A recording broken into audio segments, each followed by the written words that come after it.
Assalamualaikum warahmatullahi wabarakatuh. Perkenalkan, nama saya Widayanti dengan nomor NPM 2210.082.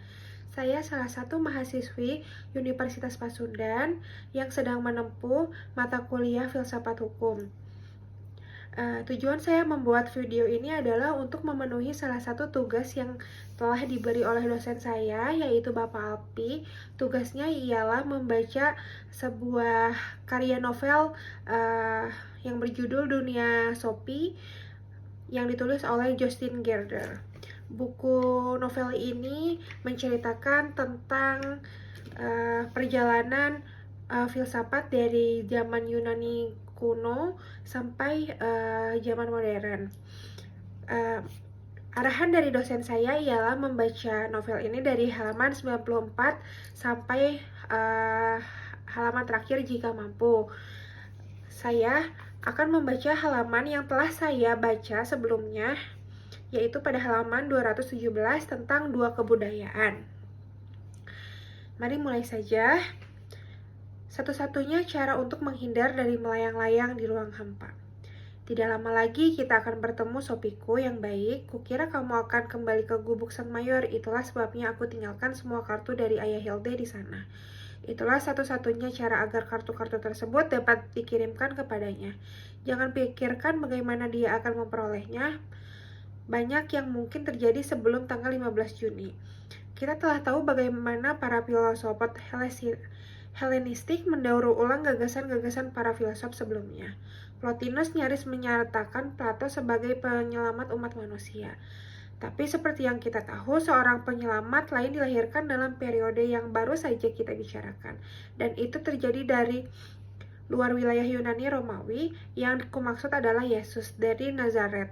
Dalam bab ini kita akan mengetahui bagaimana agama Kristen lambat laun mulai menyusup ke dalam dunia Yunani Romawi. Kurang lebih dengan cara yang sama, dunia Hilda lambat laun mulai menyusup ke dalam dunia kita.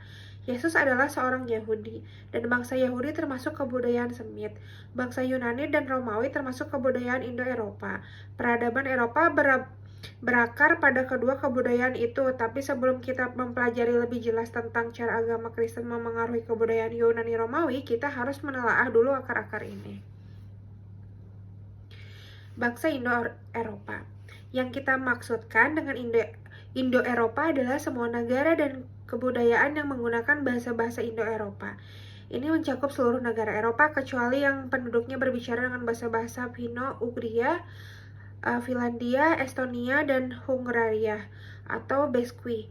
Selain itu, kebanyakan bahasa India dan Iran termasuk keluarga bahasa Indo-Eropa. Kira-kira 4.000 tahun yang lalu, bangsa-bangsa Indo-Eropa yang masih primitif tinggal di wilayah-wilayah yang membatasi Laut Hitam dan Laut Kaspia. Dari sana, gelombang-gelombang suku Indo-Eropa ini mulai menjelajah ke tenggara menuju Iran ke India, ke barat daya menuju Yunani, Italia, Spanyol, dan ke barat melalui Eropa Tengah menuju Prancis dan Inggris, ke barat laut menuju Skandinavia, dan ke utara menuju Eropa Timur dan Rusia. Kemanapun mereka pergi, bangsa Indo-Eropa itu membaurkan diri dengan kebudayaan setempat, meskipun bahasa-bahasa Indo-Eropa dan agama Indo-Eropa memainkan peranan kuat. Orang-orang Indo kuno memuja dewa langit Dyaus yang dalam bahasa Sanskrit berarti angkasa, siang hari, langit atau surga. Dalam bahasa Yunani, dewa ini disebut Zeus. Dalam bahasa Latin, Jupiter sebenarnya Ioveter atau Bapak Langit. Dan dalam bahasa Norwegia kuno, jadi nama Dyaus, Zeus, Lop, dan terakhir adalah variasi dialektis dari kata yang sama. Kamu mungkin telah mengetahui bahwa bangsa Viking kuno percaya pada dewa-dewa yang mereka namakan Asar. Ini adalah nama lain yang sering kita temukan di seluruh wilayah Indo-Eropa dalam bahasa Sanskrit, bahasa klasik India kuno. Dewa-dewa itu dinamakan Asura dan bahasa Persia Ahura. Kata lain untuk dewa adalah Deva. Dalam bahasa Sanskrit, Deva dalam bahasa Persia, Deus dalam bahasa Latin, dan Tipur dalam bahasa Norwegia kuno. Pada zaman kejayaan Viking, orang-orang juga percaya pada sekelompok dewa kesuburan seperti Njord, Phrygia. Dewa-dewa ini disebut dengan nama kolektif khusus Vener, sebuah kata yang terkait dengan nama Latin untuk dewi kesuburan. Venus bahasa Sanskrit mempunyai kata yang sama, yaitu Vani, yang berarti hasrat. Beberapa mitos Indo-Eropa juga memiliki keterkaitan yang jelas dalam dongeng Snorri tentang dewa-dewa Norwegia kuno sebagai mitos itu sama dengan mitos India yang berasal dari 2 atau 3.000 tahun sebelumnya. Meskipun mitos Snorri mencerminkan lingkungan Norwegia dan mitos ini mencerminkan lingkungan India, kebanyakan diantaranya menunjukkan jejak asal-usul yang sama. Jejak-jejak ini paling jelas terlihat dalam mitos mengenai ramuan untuk hidup abadi dan perjuangan para dewa melawan monster-monster pengacau. Dalamnya, kekuatan baik dan jahat saling berhadapan dalam pertarungan yang tak henti-hentinya.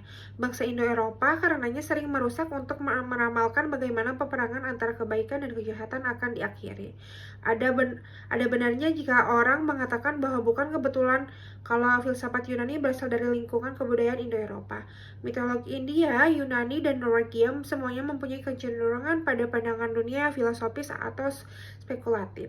Bangsa Indo-Eropa mencari wawasan ke dalam sejarah dunia. Kita bahkan dapat melacak sebuah kata tertentu untuk wawasan atau pengetahuan dari satu kebudayaan ke kebudayaan lain di seluruh dunia Indo-Eropa. Dalam bahasa Sanskrit, itu dinamakan vidya. Kata itu identik dengan kata Yunani idea yang sangat penting dalam filsafat Plato. Dalam bahasa Latin, kita temukan kata video, tapi di Romawi kata itu berarti melihat. Dalam bahasa Inggris, I see dapat berarti I understand, dan dalam cerita kartun, sebuah bola lampu menyala digambarkan di atas kepala Woody Woodpecker. Ketika dia mendapatkan sebuah gagasan cemerlang, baru belakangan ini saja kata seeing menjadi sinonim dengan menatap layar televisi. Dalam bahasa Inggris, kita mengenal kata wise dengan wisdom. Dalam bahasa Jerman, vision. Mengetahui dalam bahasa Norwegia terdapat kata viten yang mempunyai akar yang sama dengan kata India vidya, kata Yunani idea, dan kata Latin video. Mengingat semua itu, dapat kita katakan bahwa penglihatan adalah indera yang paling penting bagi bangsa Indo-Eropa. Literatur bangsa India, Yunani, Persia, dan Teuton semuanya mempunyai ciri gambaran vision kosmik. Kata itu muncul lagi vision, berasal dari kata kerja Latin video. Eropa juga mempunyai budaya membuat gambar dan patung dewa-dewa dan peristiwa-peristiwa dalam dongeng.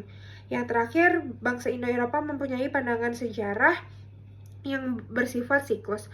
Mereka percaya bahwa sejarah berlangsung dalam lingkaran tertutup sebagaimana musim-musim dalam setahun. Oleh karena itu, tidak ada awal dan tidak ada akhir bagi sejarah, namun ada beberapa peradaban yang jatuh bangun dalam peristiwa saling pengaruh yang abadi antara kelahiran dan kematian. Kedua agama besar dari timur itu, Hindu dan Buddha, asalnya adalah dari Indo-Eropa, demikian pula filsafat Yunani. Dan kita dapat melihat adanya sejumlah paralel yang nyata antara ajaran Hindu dan Buddha. Di situ pihak dan filsafat Yunani, di pihak lain bahkan hingga sekarang ajaran Hindu dan Buddha syarat dengan renungan filosofis. Tidak jarang kita temukan dalam ajaran Hindu dan Buddha suatu penekanan bahwa dewa-dewa itu ada di semua benda, dan bahwa manusia dapat menjadi satu dengan Tuhan melalui pengalaman religius. Ingat Plotinus Sophie. Untuk mencapai ini, diperlukan praktik penyatuan diri yang mendalam untuk meditasi. Karena itu, di timur, sikap pasif dan menarik diri dapat dianggap sebagai cita-cita agama. Di Yunani kuno pun ada banyak orang yang percaya pada cara hidup asketik atau mengasingkan diri secara religius untuk mendapatkan keselamatan jiwa. Banyak aspek kehidupan monastik abad pertengahan dapat ditemukan dalam kepercayaan-kepercayaan yang berasal dari kebudayaan Yunani Romawi. Begitu pula perpindahan jiwa atau siklus kelahiran kembali merupakan kepercayaan mendasar di banyak kebudayaan Indo-Eropa. Selama lebih dari 2500 tahun, tujuan akhir dari kehidupan setiap orang India adalah membebaskan diri dari siklus kelahiran kembali. Plato juga percaya pada perpindahan jiwa. Bangsa Semit. Mari kita kembali pada bangsa Semit. Sophie, mereka termasuk dalam kebudayaan yang sama sekali. Berbeda dengan bahasa Arab, bahasa sama sekali berbeda pula. Semit berasal dari Jazirah Arab, tapi mereka juga bermigrasi ke bagian-bagian dunia yang lain. Bangsa Yahudi hidup jauh dari tanah air mereka selama lebih dari 2000 tahun. Sejarah dan agama Semit mencapai tempat-tempat yang jauh dari akarnya melalui ajaran Kristen, meskipun kebudayaan Semit juga tersebar luas lewat ajaran Islam. Ketiga agama barat itu, Yahudi, Kristen, dan Islam, sama-sama berlatar belakang Semit. Kitab agama Islam Al-Quran dan kitab suci agama Kristen Perjanjian Lama ditulis dalam rumpun bahasa Semit. Salah satu kata dari Perjanjian Lama untuk Tuhan mempunyai akar semantik yang sama dengan kata Allah yang dipakai kaum muslim. Kata Allah berarti sederhana sekali Tuhan. Dalam hal agama Kristen, gambarnya agak lebih rumit. Agama Kristen juga mempunyai latar belakang sempit, tapi Perjanjian Baru ditulis dalam bahasa Yunani. Rumusan teologi atau credo Kristen telah dipengaruhi oleh filsafat Yunani dan Latin, dan karenanya juga oleh filsafat Helenistik bangsa Indo-Eropa percaya pada banyak dewa yang berbeda. Juga merupakan ciri khas bangsa Semit bahwa sejak zaman dahulu mereka telah disatukan oleh kepercayaan pada suatu Tuhan. Ini dinamakan monoteisme. Agama Yahudi, Kristen, dan Islam semuanya mempunyai gagasan dasar yang sama, yaitu bahwa hanya ada satu Tuhan. Bangsa Semit mempunyai pandangan linear tentang sejarah. Dengan kata lain, sejarah dipandang sebagai sebuah garis lurus.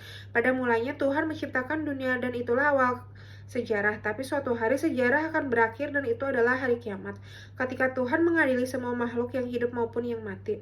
Penekanan penting yang diberikan pada sejarah merupakan ciri ketiga agama barat ini. Ada kepercayaan bahwa Tuhan ikut campur tanda tangan pada jalannya sejarah, bahkan sejarah itu ada agar Tuhan dapat mewujudkan kehendaknya di dunia, sebagaimana dia pernah memimpin Ibrahim menuju tanah yang dijanjikan. Dia pula memimpin langkah umat manusia melalui sejarah menuju hari kiamat. Jika hari itu datang, semua kejahatan di dunia akan dihancurkan. Dengan tekanan yang kuat pada aktivitas Tuhan dalam jalannya sejarah, bangsa Semit disibukkan dengan penulisan sejarah selama ribuan tahun. Dan akar sejarah ini merupakan intisari kitab suci mereka. Bahkan pada zaman sekarang, kota Yerusalem merupakan pusat agama yang penting bagi orang-orang Yahudi, Kristen, dan Islam. Itu menunjukkan kesamaan latar belakang ketiga agama tersebut. Di kota itu terdapat beberapa sinagoge Yahudi, gereja Kristen, dan masjid Islam termukaka. Oleh karena itu, sungguh tragis bahwa Yerusalem justru menjadi sumber pertikaian. Ribuan orang saling bunuh karena mereka tidak dapat mencapai kesepakatan tentang siapa yang berhak menguasai kota abadi. Semoga PBB suatu hari nanti membuat Yerusalem menjadi kuil suci bagi ketiga agama tersebut. Kita tidak perlu melangkah lebih jauh pada sisi praktis dan pelajaran filsafat kita untuk saat ini. Kita akan menyerahkan sepenuhnya ke tangan ayah Hilde. Namun sekarang mestinya telah tahu bahwa dia seseorang pengamat PBB di Libanon.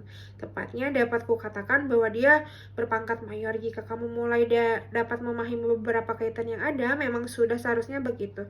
Tapi sebaiknya kita tidak meramalkan peristiwa apapun. Kita ketahui bahwa indera yang paling penting bagi bangsa Indo-Eropa adalah penglihatan. Betapa pentingnya pendengaran dalam kebudayaan Semit pun sama menariknya.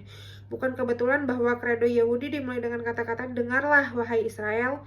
Dalam Perjanjian Lama kita baca bagaimana orang-orang